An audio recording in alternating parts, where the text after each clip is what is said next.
إن الحمد لله نحمده ونستعينه ونستغفره ونعوذ بالله من شرور أنفسنا ومن سيئات أعمالنا من يهده الله فلا مضل له ومن يضلله فلا هادي له وأشهد أن لا إله إلا الله وحده لا شريك له وأشهد أن محمدًا عبده ورسوله يا أيها الذين آمنوا اتقوا الله حق تقاته ولا تموتن إلا وأنتم مسلمون يا أيها الناس اتقوا ربكم الذي خلقكم من نفس واحدة وخلق منها زوجها وبث منهما رجالا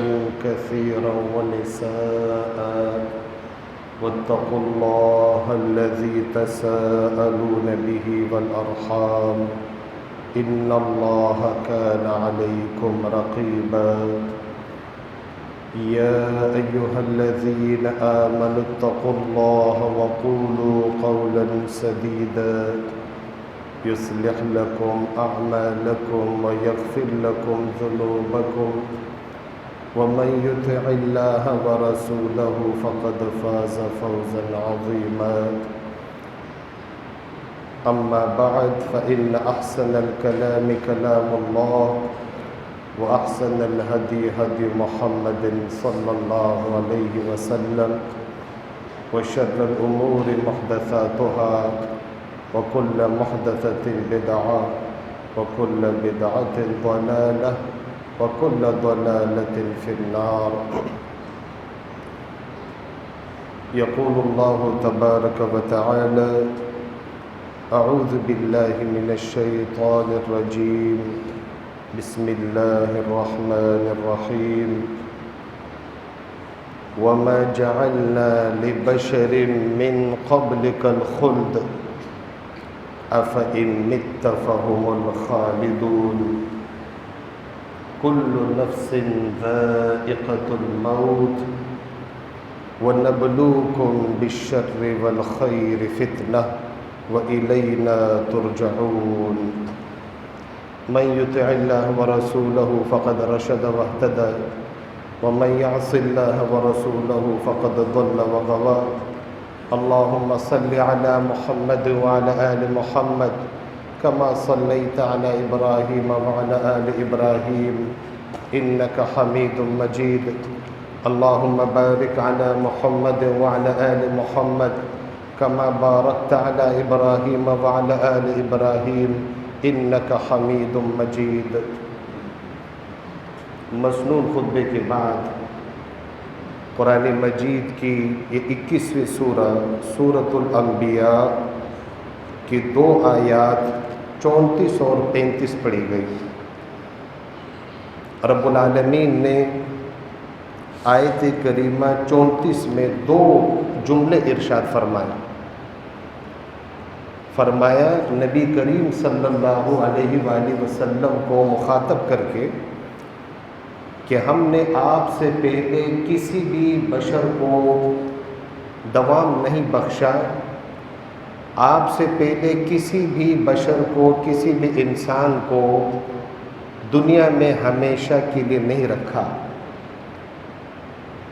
مقصد کہ اے نبی صلی اللہ علیہ وآلہ وسلم، آپ کے لیے اللہ تعالیٰ نے زندگی کی جو مدت مقرر کی ہے وہ زندگی کی میعاد مکمل کرنے کے بعد آپ کو اس دنیا سے چلے جانا ہے۔ اس پہلے فقرے میں نبی صلی اللہ علیہ وسلم کو اور تمام انبیاء علیہ السلام کو بشر قرار دیا گیا ہے۔ آپ سے پہلے کسی بشر کو ہم نے ہمیشگی نہیں دی ہے، یعنی آپ بھی ہمیشہ نہیں رہیں گے۔ دوسرے جملے میں اللہ تبارک و تعالی نے نبی صلی اللہ علیہ وسلم کی موت کا تذکرہ فرمایا، افَإِن مِتَّ فَهُمُ الْخَالِدُونَ، اگر آپ کو موت آ گئی تو کیا یہ لوگ ہمیشہ رہیں گے؟ اس سے یہ ثابت ہوا کہ اللہ تعالیٰ کے نبیوں کے لیے موت کا لفظ استعمال کرنا بے ادبی نہیں ہے۔ اللہ رب العالمین اپنے بھیجے گئے نبیوں کی سب سے زیادہ ادب کرنے والا اور احترام کا درس دینے والا ہے، اور اللہ تعالیٰ کی یہ کتاب باادب اور احترام پر مبنی کتاب ہے۔ تو افإن مت، اگر آپ کو موت آ گئی تو کیا یہ ہمیشہ رہیں گے؟ عرب کے جو مشرکین تھے، خاص طور پر اہل مکہ کے، وہ اس پر انہوں نے بس کر دی کہ یہ تو کسی صورت میں باز آنے والا نہیں ہے۔ یہ نبی محمد صلی اللہ علیہ وسلم، وہ تو نبی نہیں مانتے تھے کہ یہ کسی صورت میں باز آنے والا نہیں ہے، چلو یہ مر جائے گا تو جان چھوٹ جائے گی،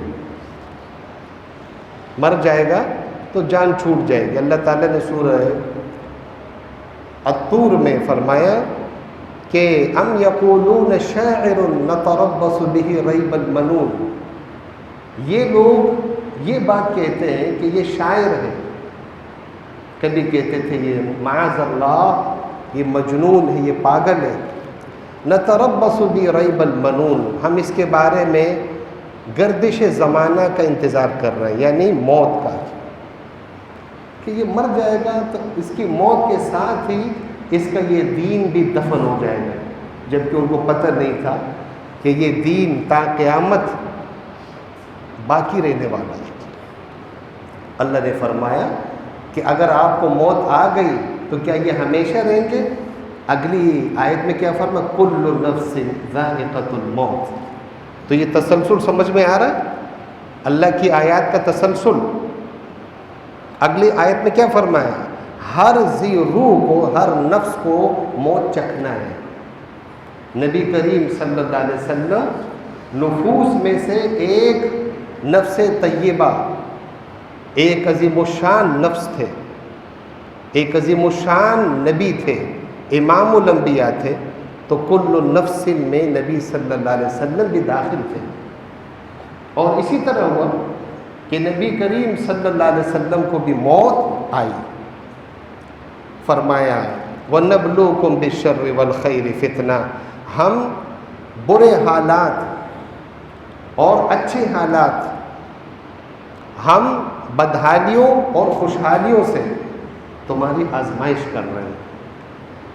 اگر آسودہ حالت میں ہو، عافیت میں ہو، بہتر حالت میں ہو، تب بھی اللہ آزما رہا ہے کہ یہ شکر گزار بنتا ہے، عبادت کا راستہ اختیار کر رہا ہے یا نہیں۔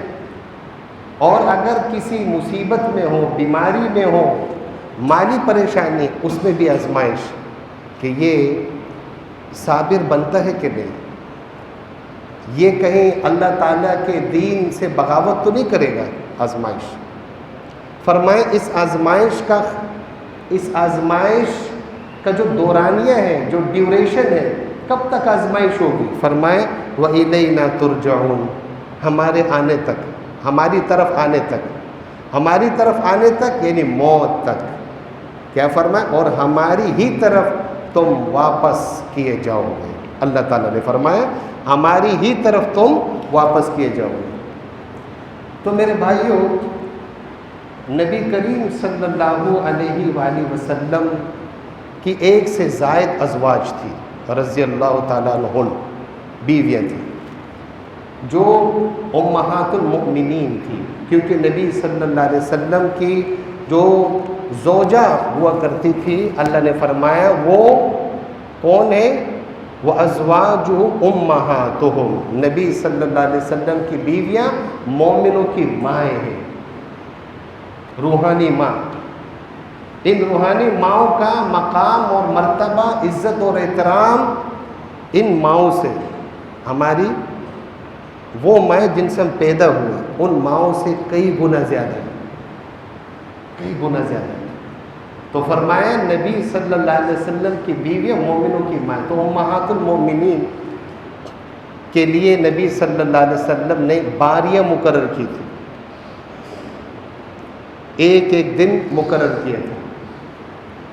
تو سفر کا آخری مہینہ تھا، آپ جانتے ہیں ربیع الاول کا یہ مہینہ جو 12 ربیع الاول ہے آج، اور یہ بے کلمیہ ہے کہ جو نام پہلے سے چلے آ رہے ہیں شروع سے، ربیع الاول، ربیع الثانی، اس کو انہوں نے ربیع النور کر دیا۔ ربیع النور، جو مہینوں کے نام پہلے سے چلے آ رہے ہیں اس میں رد و بدل کیوں کرنا؟ تو ربیع الاول کی آج 12 تاریخ ہے، تو ربیع الاول کے مہینے سے پہلے صفر کا مہینہ، محرم، صفر، ربیع الاول۔ تو صفر یہ اسلامی، یعنی اسلامی تاریخ کے لحاظ سے، چاند کی تاریخ کے لحاظ سے یہ دوسرا مہینہ ہے۔ تو صفر کا آخری، یعنی وہ چل رہے تھے دن، اور پیر کا دن تھا، صفر کا مہینہ ختم ہونے والا تھا اور پیر کا دن تھا کہ نبی صلی اللہ علیہ وسلم کو بیماری لاحق ہو گئی، آپ بیمار ہو گئے، اور نبی صلی اللہ علیہ وسلم کی بیماری کی جو شدت ہوا کرتی تھی وہ بہت زیادہ ہوتی تھی۔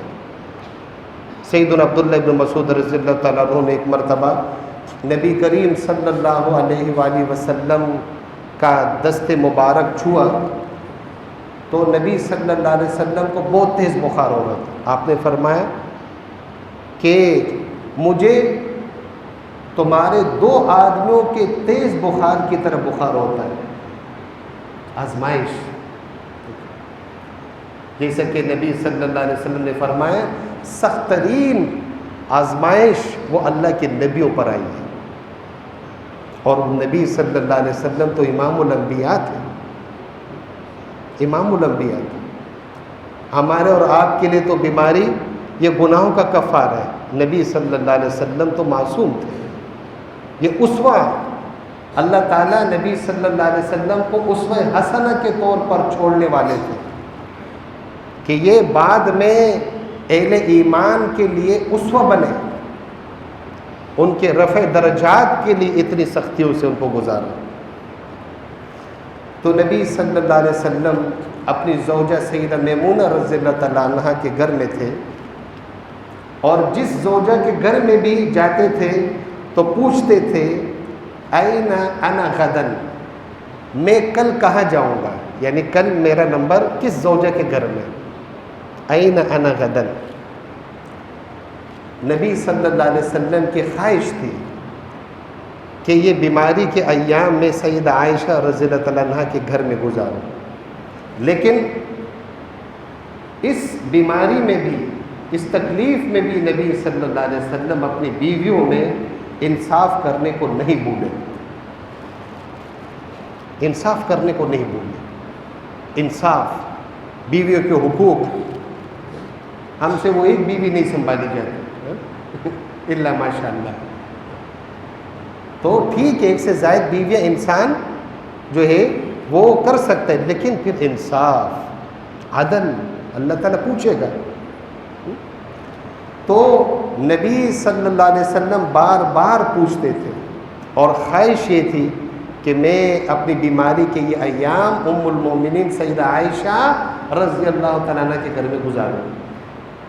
اب یہ بخاری کی روایت ہے، حدیث نمبر 4442، کتاب المغازی، غزوات کے بیان میں سیدہ عائشہ رضی اللہ تعالیٰ عنہ فرماتی ہیں کہ جب نبی صلی اللہ علیہ وسلم کی طبیعت بوجھل ہو گئی اور ان کی بیماری شدت اختیار کر گئی، تو آپ کی یہ دلی خواہش تھی کہ میرے گھر میں یہ بیماری کے ایام گزارے۔ چنانچہ جب سیدہ میمونہ رضی اللہ تعالیٰ عنہ کے گھر میں نبی صلی اللہ علیہ وسلم تھے، جو پہلی روایت میں نے بیان کی، تو وہاں پر ساری ازواج مطہرات جمع ہو گئی، اور ان سب نے نبی صلی اللہ علیہ وسلم کو اختیار دے دیا کہ ہم اپنی وہ باریاں معاف کرتے ہیں، ہم آپ کو اختیار دیتے ہیں کہ آپ یہ بیماری کے ایام سیدہ عائشہ رضی اللہ عنہ کے گھر میں گزارنا چاہتے ہیں، ہمیں کوئی اعتراض نہیں، سب نے اجازت دے دی۔ سیدہ عائشہ رضی اللہ عنہ فرماتی ہیں کہ نبی صلی اللہ علیہ وسلم کو سیدہ میمونہ رضی اللہ عنہ کے گھر سے میرے گھر میں 2 صحابی لائے. ان کے گھر سے سیدہ عائشہ رضی اللہ عنہ کے گھر تک پہنچایا. 2 صحابی نے کون تھے وہ؟ بین عباس و علی.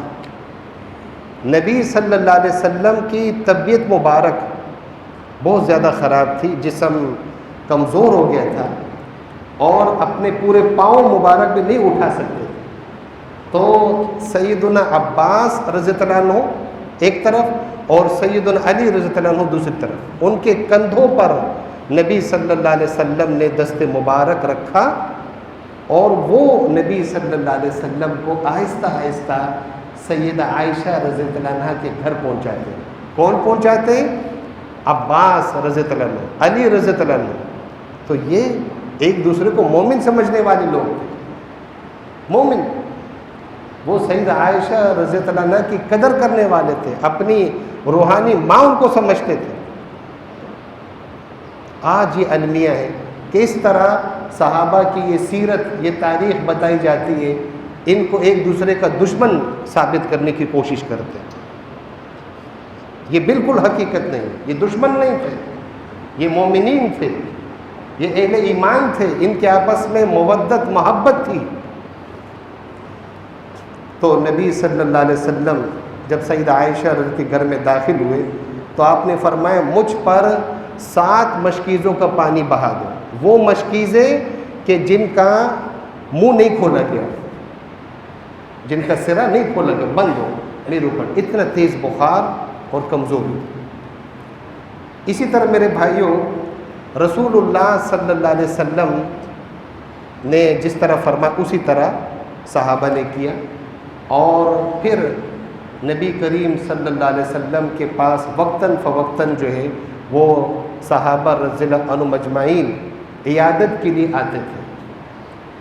اس دوران یہ بخاری کی روایت حدیث نمبر 4450 سیدہ عائشہ رضی اللہ عنہ فرماتی ہے کہ میرا بھائی عبد الرحمن ابن ابی بکر رضی اللہ تعالیٰ عنہما وہ میرے گھر آئے نبی صلی اللہ علیہ وسلم کی بیمار پرسی کے لیے.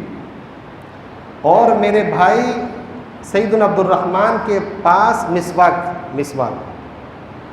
صحابہ رضی اللہ عنہم مجمعین وہ مسواک کا بہت زیادہ اہتمام کرتے تھے. ہم تو وہ فرض نماز کے لیے جب وضو کرتے اس کے لیے مسواک نہیں کرتے، اتنی ہماری کمزوری.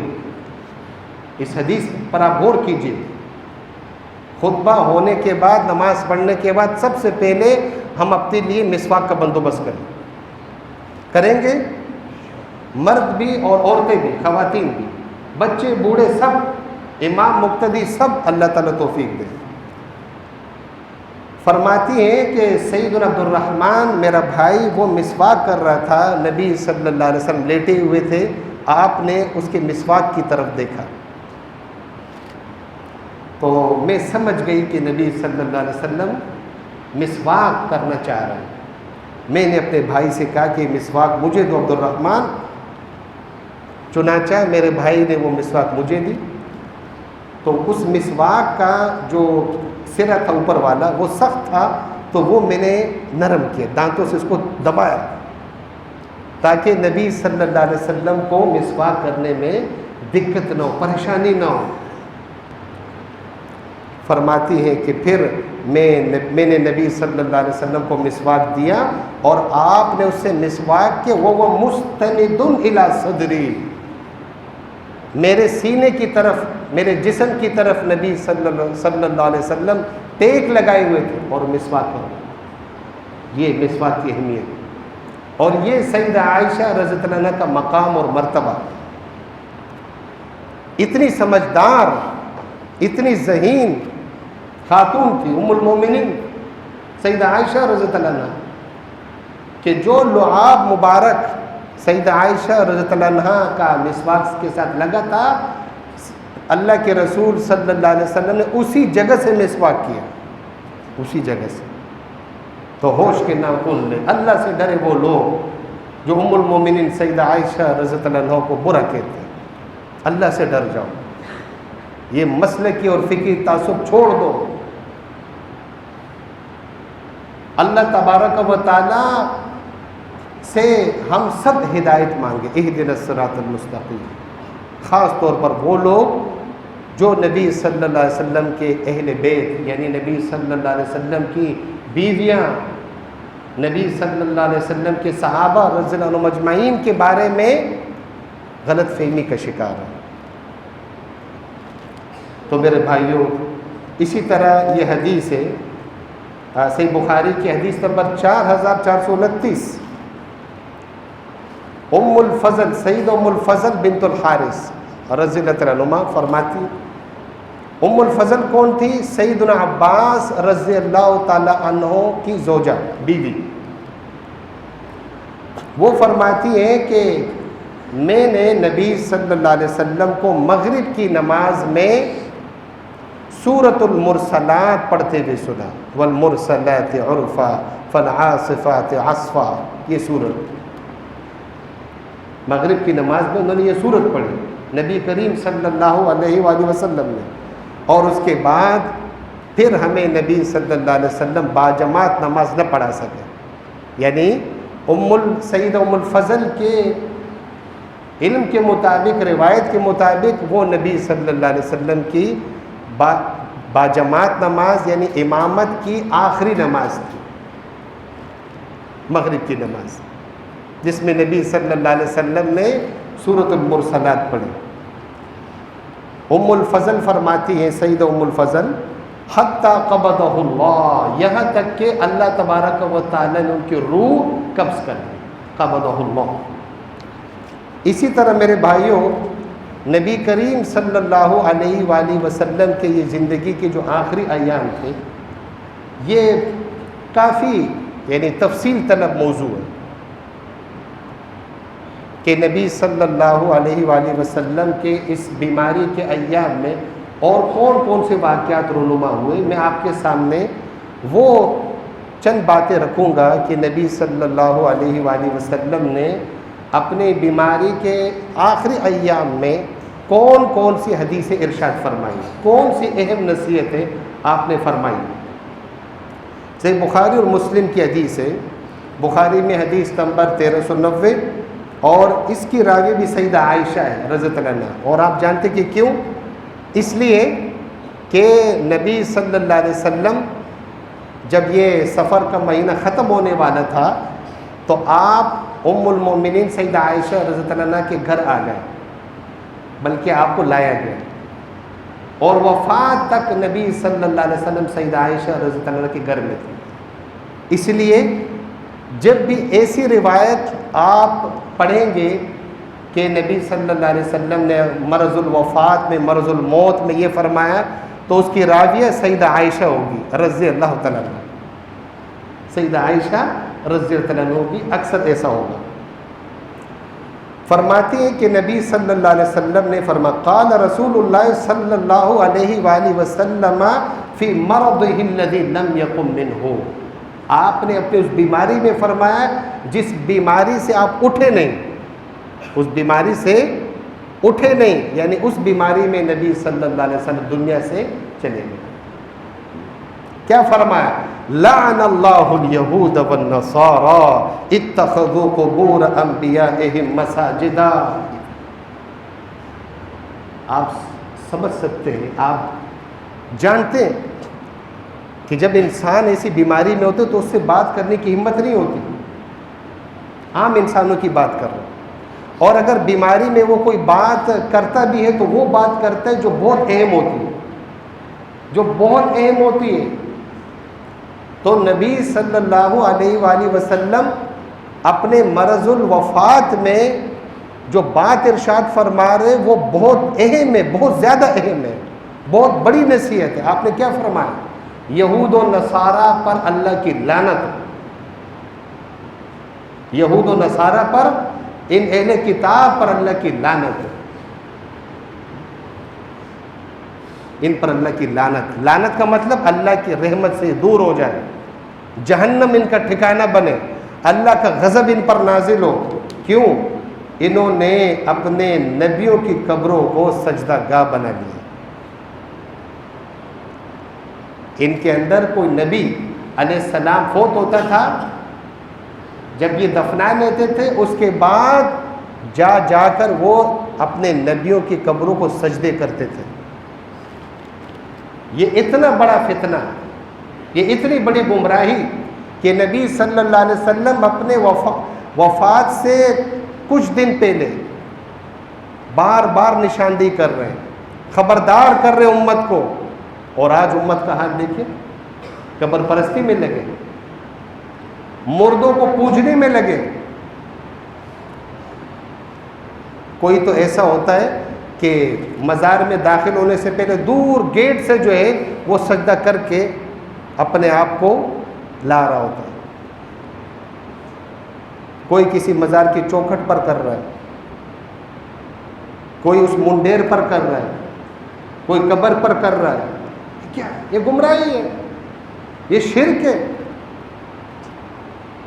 وہ بندہ جو قبر میں دفن ہے، اگر اللہ کا وہ ولی تھا، مومن بندہ تھا، اس نے کس کے آگے سجدہ کیا؟ یہ نہیں دیکھتے یہ لوگ، یہ نہیں سوچتے۔ شیطان نے ان کی عقل مار دی، ان کی آنکھوں پر پردہ ہے، ان کے دل غفلت میں پڑے ہوئے، اس کو سجدہ کر رہے، اس کے پاس کیا ہے؟ یہ انسان اگر زندہ بھی ہوتا تو سجدہ کر کے کیا مل جاتا؟ کچھ نہیں۔ اللہ تعالیٰ نے جو انسان کو پیدا کیا یہ سر سب سے اوپر رکھے، اکثر یہ بات میں کہتا ہوں، یہ اسی لیے کہ یہ سر صرف اللہ کے آگے جھکے۔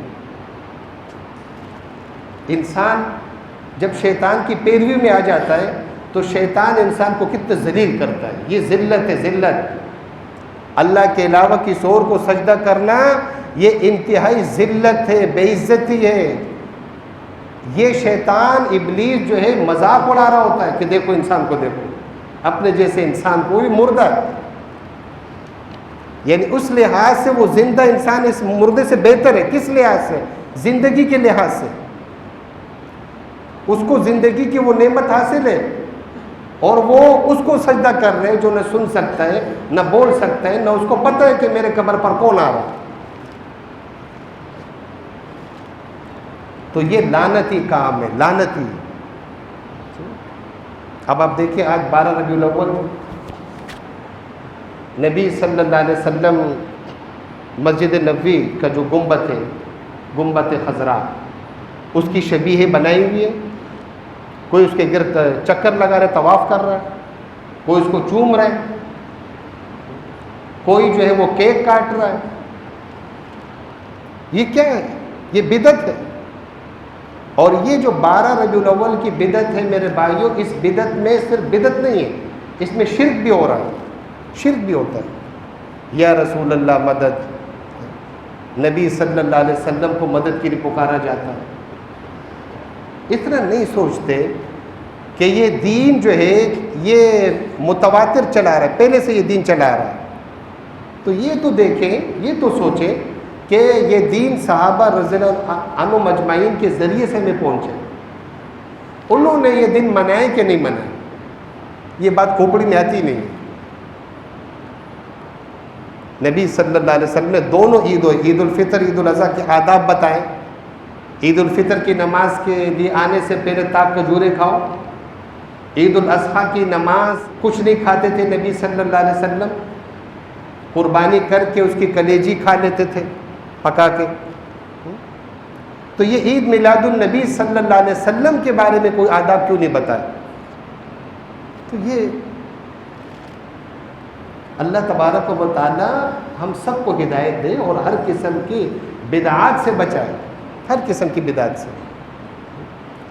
جتنے بھی محدثین ہیں سب نے عید کے حوالے سے کیا عنوان قائم کیا ہے؟ کتاب العیدین، دو عیدوں کا بیان۔ تو وہ ذکر کر دیتے نا کہ ثلاث آیات، 3 عیدوں کا بیان نہیں، 2 عیدوں کا بیان۔ اصل میں نبی صلی اللہ علیہ وسلم سے محبت کا طریقہ کیا ہے؟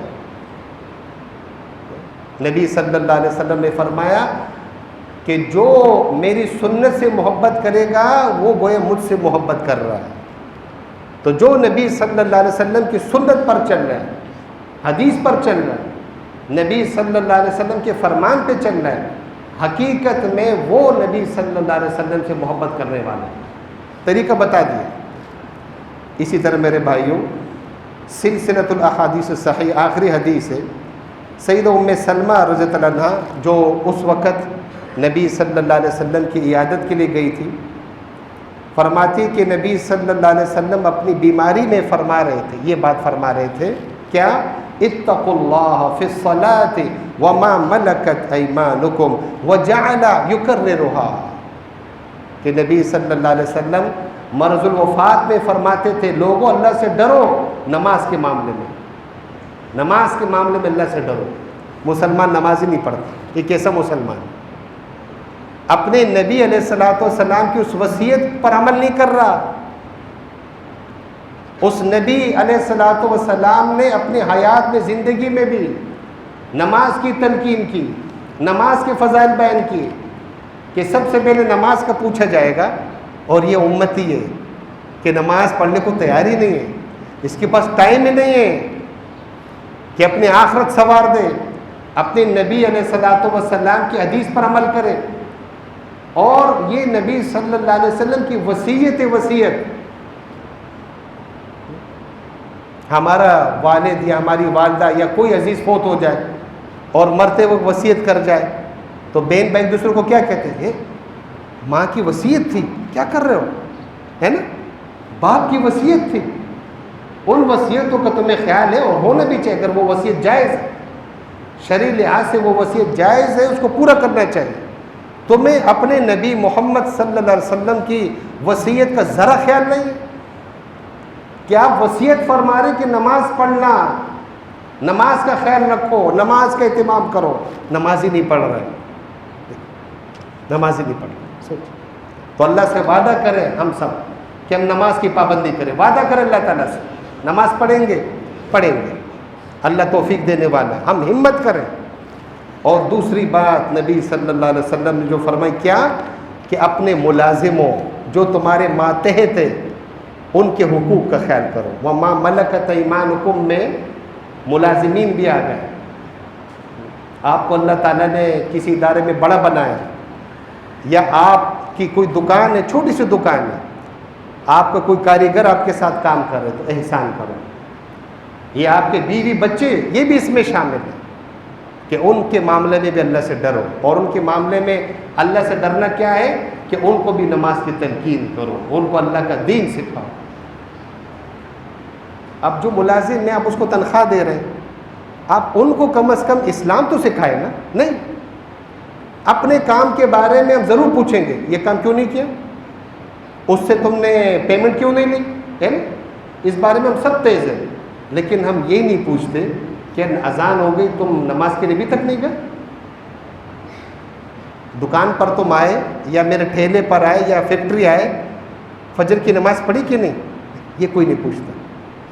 اپنے دھندے کے بارے میں پوچھتے ہیں، تو یہ کیسی ایمانداری ہے ہماری؟ اللہ تعالیٰ نے توفیق دے کہ ہم نماز کی خود بھی پابندی کریں، اپنے اہل و عیال کو بھی اس کا پابند بنائیں، اور دوستوں کو بھی نماز کا کہیں۔ اس میں کوئی جو ہے آپ کی عزت جو ہے ختم نہیں ہوگی۔ آج میں تھوڑا سا ٹائم زیادہ لے رہا ہوں، کیا چھٹی ہے، کہ اس میں کوئی آپ کی بے عزتی نہیں۔ اگر وہ دوست آپ کا سمجھدار ہوگا تو آپ اگر اس کو نماز کا کہیں گے وہ آپ کا شکریہ ادا کرے گا۔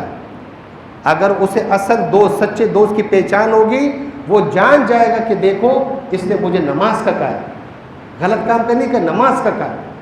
تو اس طرح کے دوست بنے، اس طرح کے گھر کے سربراہ بنے۔ اللہ تبارک و تعالی ہم سب کو صالح اعمال کی توفیق دے، آمین۔